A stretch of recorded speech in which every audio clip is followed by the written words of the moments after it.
And Joe, I understand you have a fantastic story. It has a very happy ending. We can't know the ending today, but can you tell us the beginning?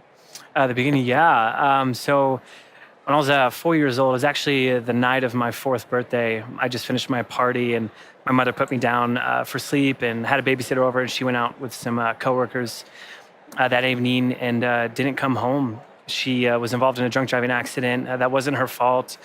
That eventually 2 years later, when I was 6, led to her passing. And it was just my mother and I growing up, and never knew my father. No one really knew who he was. And if there was anybody that knew who he was, it was my mother.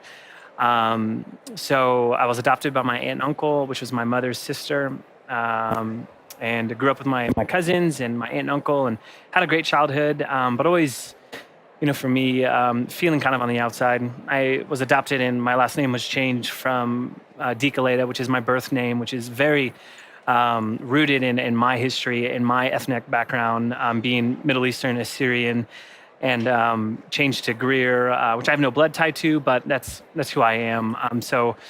But just like looking even at my cousins growing up in school, what everybody would always ask, like, so you and Hannah and Sarah and Rachel, you guys are all siblings? Because Joe doesn't look like any of you guys. So that was like the majority of my childhood, and somewhat adult life. I always stood out. So I wanted to know, I've just had so much holes in my family and my story. A lot on my mother's side, and the majority on my father's side, because there's been nobody knows who he is, where he is, what even my other half is.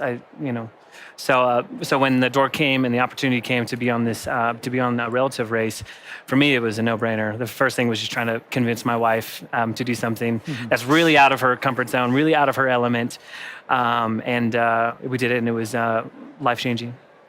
Right on.